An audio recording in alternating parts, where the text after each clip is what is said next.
Ang babae ay nagulat nang makita ang kanyang kliyente na kanyang haharapin ay ang kanyang sariling biological na ama. Ngunit hindi siya nakilala ng kanyang ama, gayunpaman dinala pa rin ni Angel ang kanyang ama sa silid dahil hindi nito malilimutan ang sandali na ang kanyang ama ay iniwan siya at ito ang paraan upang makapaghiganti siya. At nang malaman ng kanyang ama ang katotohanan, isang halo ng matinding kahihiyan at isang moral na pagkondena ang pumukaw sa kanyang puso at kinuha nito ang isang baril at tinapos ang kanyang sariling buhay. At sa mga sandaling yun ang mukha ni Angel ay blanko at hindi nagpapakita ng anumang emosyon, ngunit ang lamig at kalungkutan ay gumagala sa kanyang puso. Ang lahat ng dahilan ay natuon pabalik sa masamang binhi na itinanim ng kanyang ama sa nakaraan. Si Angel ay isa sa kanyang mga anak sa labas at siya at ang ina nito ay nakulong sa isang malayong lugar hanggang nang 18 taon gulang si Angel at nakita nito ang mukha ng kanyang ama sa unang pagkakataon. Ngunit sa pagkakataon na ito hindi binigay ng kanyang ama ang tunay na pagmamahal na nais nito at sa halip nagpakita ito ng labis na lamig. At hindi nagtagal ang kanyang ama na walang pag-aalinlangan ay pinalayas ang mag-ina sa bahay upang protektahan ang kanyang sariling reputasyon. At dahil walang paraan para kumita ng pera kahit pa ang pagbenta ng kanilang mga ari-arian ay hindi makakapagbigay ng isang matatag na tirahan. At para mabuhay ang kanyang ina ay walang pagpipilian kundi kunin ang mga trabaho na ayaw nitong gawin. Hindi nagtagal nagkasakit ang kanyang ina at si Angel ay umiiyak sa tabi ng kanyang ina araw-araw at nagdarasal na gumaling ang kanyang ina sa lalong madaling panahon. Ngunit ang kanyang mga dasal ay hindi nakatanggap ng tugon at hindi nagtagal ay pumanaw ito. At mula sa mga araw na yun si Angel ay naging ulila ng walang sinumang inaasahan. Ngunit ang kanyang paghihirap ay malayo pa at hindi nagtagal binili ito ng isang walang puso na duke at sa murang edad na saksihan nito ang kapangitan at walang hustisya na lipunan. At kahit pa ang kanyang itsura ay napakalakas, ang kanyang puso ay napupuno ng kawalan ng pag-asa at kalungkutan. At nang tumanda ito nagkaroon nito ng nakakamanghang kagandahan, gayunpaman ang kalupitan ng kapalaran ay naging isang kasangkapan para sa mga maharlika na abusuhin siya para sa kanilang pagnanasa. At sa araw na ito hindi nito inaasahang makita ang kanyang biological na ama na iniwan siya at ang kanyang ina. At matapos ng ilang taon ng galit at sakit ay umagos sa kanyang puso at hindi mapigilan ng kanyang ama na batiin ang kagandahan niya nang makita niya ito. At dahil nahaharap sa papuri ng kanyang ama, itinago lamang ni Angel ang lahat ng sakit sa kanyang puso sa ilalim ng isang ngiti. At matapos na magpakamatay ng kanyang ama, sinamantala ni Angel ang pagkakataon na tumakas sa mansyon ng duke at sumakay sa cargo patungo sa California. Umaasang itong iiwan niya ang malungkot na lugar at magsimula ng panibagong buhay, ngunit ang paghihirap sa kanyang buhay ay nagpatuloy. At sa oras na bumaba ito sa barko, binugbog ito ng 2 babae at ang lahat ng kanyang pera ay kinuha. At nang magising ito si Angel ay binente sa isang tavern at sinubukan itong lumaban upang kumawala sa paghihirap, ngunit ang natanggap nito ay pananakit at ang kanyang kaluluwa ay halos madurog. At kahit pa sa panahon ng paglalakad tuwing linggo sa labas ang tavern ay nagpapadala ng tao upang bantayan siya. Ngunit hindi katulad ng dati, ang paglalakad nito ay ganap na babago sa buhay ni Angel. At sa pagmamasid sa katawan ni Angel, ang puso ni Michael ay napuno ng emosyon na parabang ang buong mundo ay huminto sa mga sandaling yun. Ngunit pinaalala sa kanya ng kanyang kaibigan na huminahon nito at sinabi na ang ganda nito ay maaaring nakukuha sa isang gabi gamit ang pera, at ang mga salita na ito ay bumasag sa katahimikan.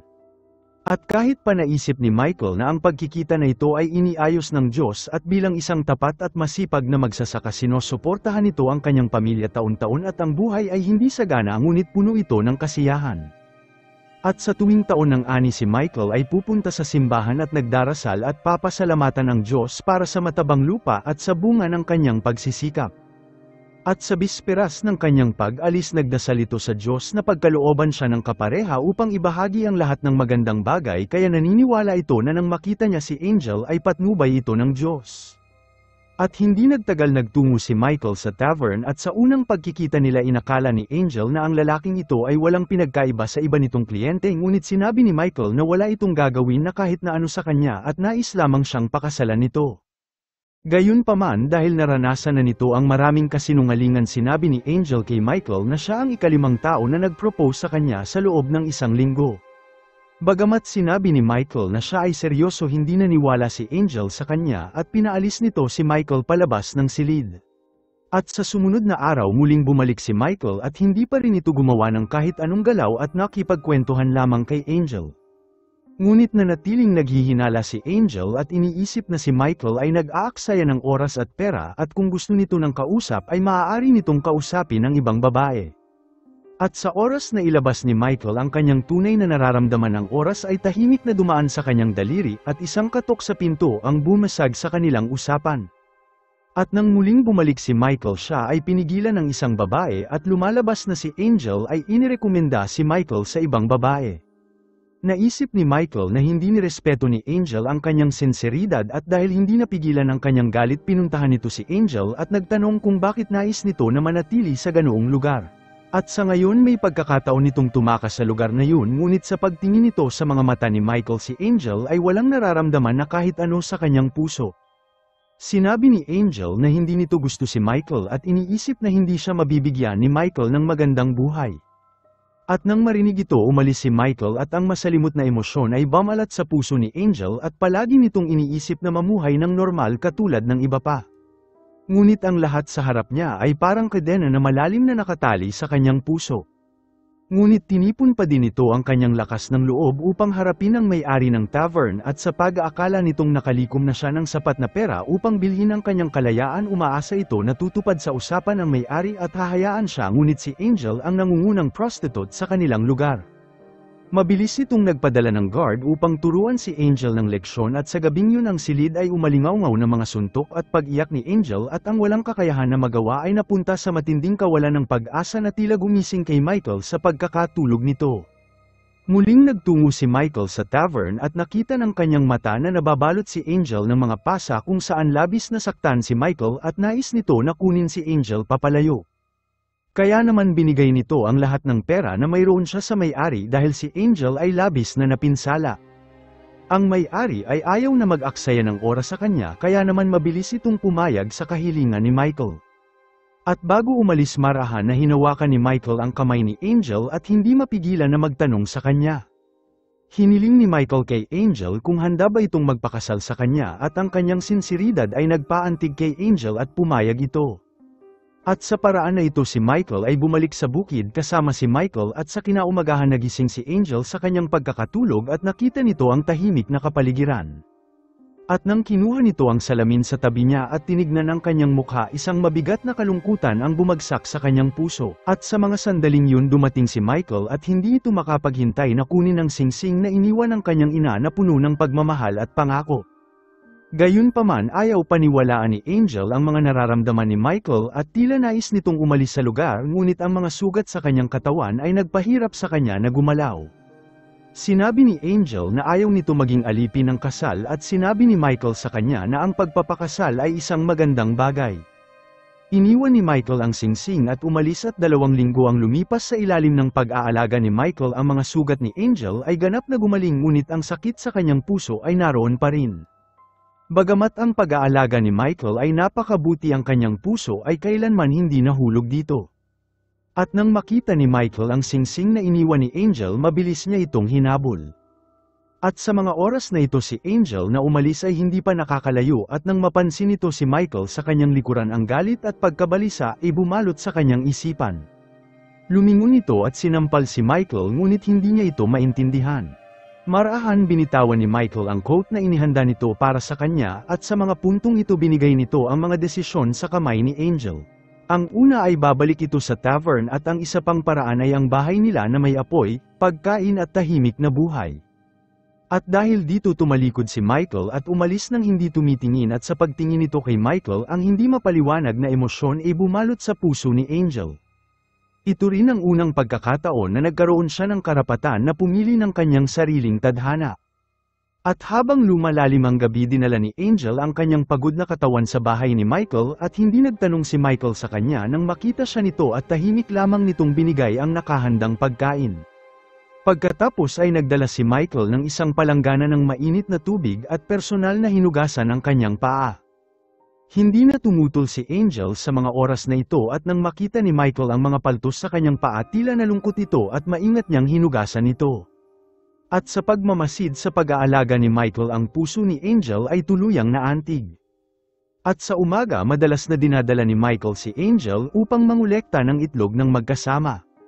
At sa paggawa nito sa unang pagkakataon hindi nito mapigilan kundi ang mataranta at ang nakakatawang eksena ay nagpalapit sa loob ng isa't isa. Dinala rin ni Michael si Angel sa pagsisibak ng panggatong kasama siya at halata na hindi ito sanay sa mabigat na trabaho.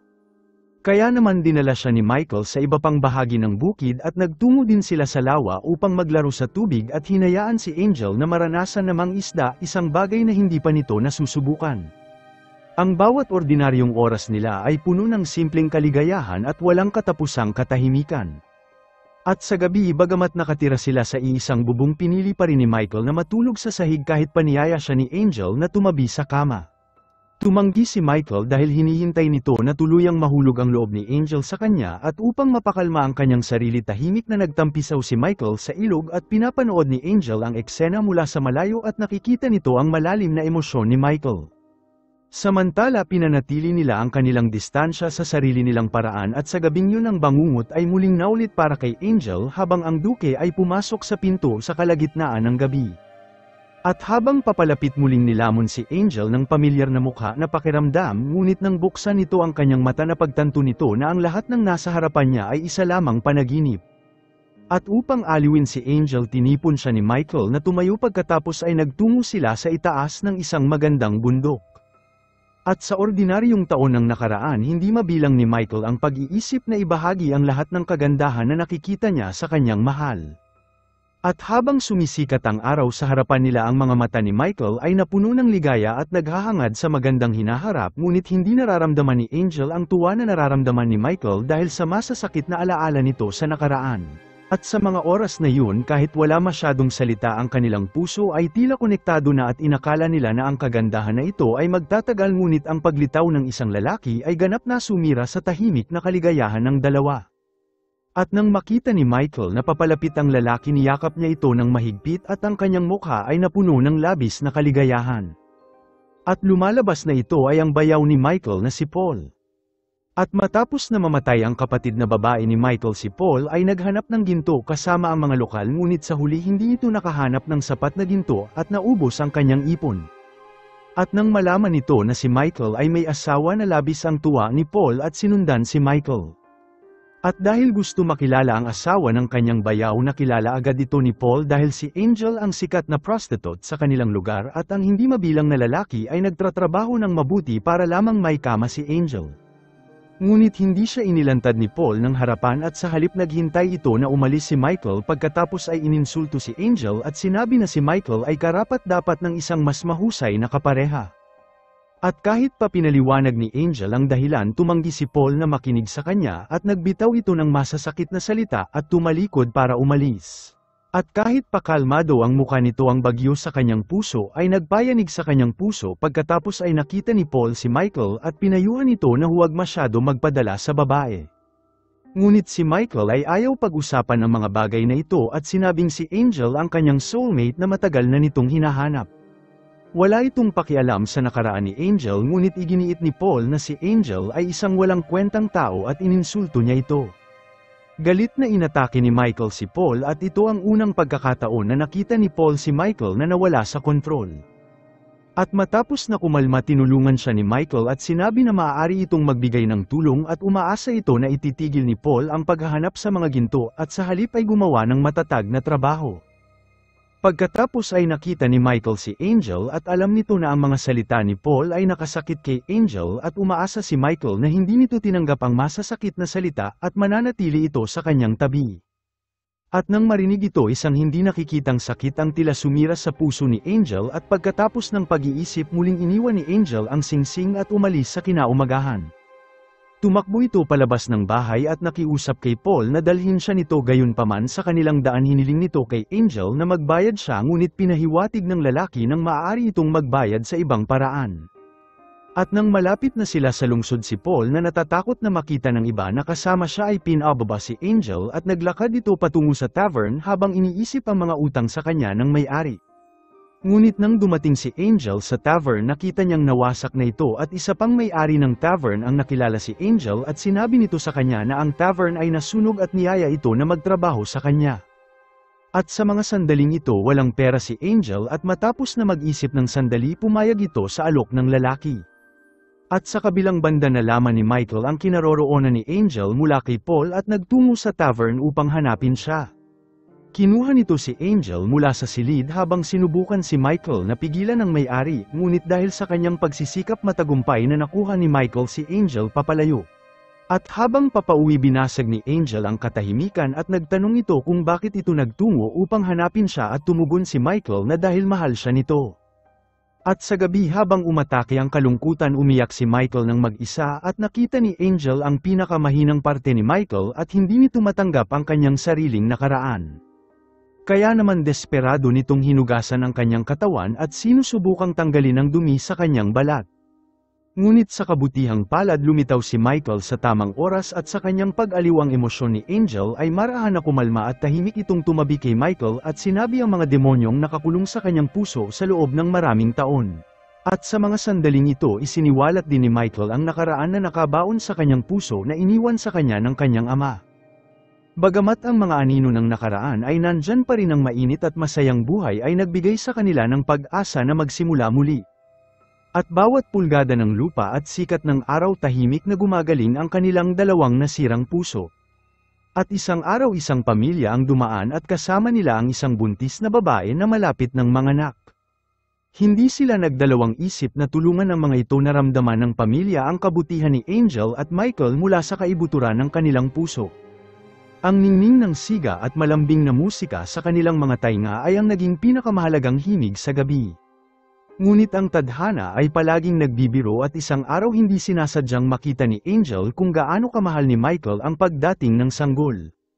At sa pagtingin sa nakangiting muka ni Michael isang mapait na alaala ang bumalot sa puso ni Angel. Dahil matapos itong ibenta sa Duke hindi ito sinasadyang nabuntis ngunit para panatilihing kumikita si Angel ng pera para sa kanya malupit na inalis ng Duke ang sanggol mula sa kanyang katawan. At dahil sa matinding pinsala dulot ng malupit na pamamaraan na wala ni Angel ang kakayahan na muling magkaroon ng sanggol. At dahil dito sinabi ni Angel kay Michael ang sikreto nito at kahit pa nabigla si Michael sinabi pa rin ito kay Michael ang kanyang tunay na nararamdaman na mahal siya nito at walang magbabago. Ngunit habang mas tumitindi ang pagmamahal ni Michael mas tila lalong nakukonsensya si Angel para sa kanya. At kahit pa inaasam nito ang tunay na pag-ibig alam ni Angel na hindi nito mabibigyan si Michael ng tunay na kaligayahan at naiintindihan nito na ang dalaga at maamo na anak ng tinulungan nila ay ang karapat-dapat para sa pagmamahal ni Michael. At nang bumalik si Michael sa bahay si Angel ay naghahanda ng isang romantikong hapunan para sa kanya. Pagkatapos ay dinala ni Angel si Michael sa lugar ng kanilang unang date at ang lugar na ito ay hindi lamang saksi sa kanilang malalim na emosyon ngunit dito rin naunawa ni Angel ang ibig sabihin ng buhay. Ang araw ay marahan na lumubog habang tahimik silang nakaupo ng magkasama at ang bawat sandali ay puno ng pagmamahalan. At sa sumunod na araw tahimik na binalot ni Angel ang singsing kasama ang isang sulat at naglalaman ito ng lahat ng kanyang pag-aatubili at emosyon at nang malaman ng anak ng kapitbahay nila ang tungkol dito si Angel ay umalis na patungo sa malayong lugar. Umaasa ito na ang dalaga ay patuloy na mahalin si Michael ngunit nang pumasok ang dalaga sa silid si Michael ay kalmado lamang at naisip ng babae na dapat sundan nito si Angel ngunit sinabi ni Michael na si Angel ay may sariling kalayaan. At sa mga oras na ito si Angel ay dumating sa San Francisco na malayo sa bukid. At habang kumakain ito sa isang restaurant nakita nito ang pagiging simple at sinseridad ng may-ari at ang ngiti nito at pagiging mabait ay hindi mapigilan ni Angel na makaramdam ng kakaiba. Kaya naman nagpa siya ito na manatili sa lugar na yun at naging cook sa restaurant. At sa kabilang banda inilubog ni Michael ang kanyang iniisip sa gawain sa bukid araw-araw at sa ganitong paraan tinatakasan niya ang sakit. Sinubukan siyang kumbinsihin ng kapitbahay na sundan nito si Angel ngunit tila wala nang pakialam si Michael. Samantala sa sipag ni Angel ang restaurant ay nakilala ngunit ang mga magagandang araw na ito ay muling nasira. At isang araw ang tauhan ng Duke ay nakita si Angel sa bintana at sa gabing yun ang restaurant ay biglang nilamon ng apoy. At sa sumunod na umaga bago makabangon si Angel isang tawag ng bangungot ang bumasag sa kanya. At upang kunin si Angel nagbanta ang Duke sa may-ari ng restaurant at dahil walang magawa muling bumalik si Angel sa maling landas. At nang dinala siya ng duke sa silid ang babae sa kanyang harapan ay biglang nagpagising kay Angel sa isang panaginip at isang masalimot na pagkabata ang bumalik sa kanyang alaala. Pagkatapos ay sa pilitan na pinapunta si Angel sa isang ballroom habang bumibilis ang tibok ng kanyang puso. Tahimik itong nagdasal at tila tumatawag ng isang uri ng kapangyarihan at dahil ayaw nang bumalik sa nakaraan nakita nito ang imahe ng kanyang ina at naglakad sa entablado. Ang paglitaw ni Angel ay mabilis na nagdulot ng sensasyon sa lahat ng tao at habang nakatingin ang mga ito nagkaroon nito ng lakas ng loob na ilantad ang mga krimen ng duke. Ang duke ay gusto ng mga bata at ikinulong nito ang 28 anyos na bata sa isang silid at kinuha siya nito sa ganoong edad at tumakas lamang ito noong siya ay 17 gulang ngunit nakita siya nito at pinilit na bumalik sa lugar. Pinigilan ng duke si Angel at sinabi sa lahat na ito ay isang kasinungalingan at dahil sa galit pinigilan nito si Angel at dinala ito sa isang silid at ang kanyang mata ay may layunin ng pagpatay. Ngunit sa kabutihang palad lumitaw ang isang detective sa tamang oras at pinigilan ang duke at inutusan si Angel na umalis. Mabilis nitong binuksan ang pinto ng isang silid at inaliw ang mga bata at pagkatapos ay itinakas sila. At sa tulong ng mga tao ang duke ay natanggap ang nararapat na parusa at sa loob ng 2 taon na nakalipas si Paul na nasa isang business trip sa San Francisco ay hindi sinasadyang nakita si Angel sa kalsada. Sinundan nito si Angel patungo sa isang shelter kung saan si Angel ay nagtatrabaho bilang isang cook. Sinabi ni Paul sa kanya na si Michael ay nalulunod sa kalungkutan simula nang umalis siya at palaging naghihintay sa kanyang pagbalik. At bukod pa dahil sa kanyang mga nakaraan na hindi naunawaan ni Paul kay Angel umaasa rin si Paul na patawarin siya ni Angel sa mga oras na ito. At isang hapon sila Michael ay nagtatrabaho ng husto sa bukid at sa oras na lumingon nito isang malalim na napagmamahal na nakabaon sa kanyang puso ang muling lumitaw. Naglakad ito patungo sa kanya ng may labis na pagmamahal at nagdala ng walang katapusang posibilidad sa buhay. At makalipas ang 2 taon nagtungo silang mangisda kasama ang mga anak ng kapitbahay. At sa mga oras na ito si Angel ay maswerteng nagdalang tao sa anak ni Michael. Sa halip ang tunay na pag-ibig ay walang kapintasan ngunit nasa determinasyon ng 2 tao na dumaan sa maraming bagyo. Ang kwento ni Angel at Michael ay isang espiritual na pagtubos sa paglalakbay sa kadiliman patungo sa liwanag. Minsang inakala ni Angel na hindi dapat siya mahalin ngunit isang hindi natitinag na pag-ibig ang nagbigay sa kanya ng pag-asa at natutong patawarin hindi lamang ang iba pati na rin ang kanyang sarili. Salamat sa panunood. Kung nagustuhan mo ito huwag kakalimutan mag-like at subscribe para sa mga susunod pa nating movie recap.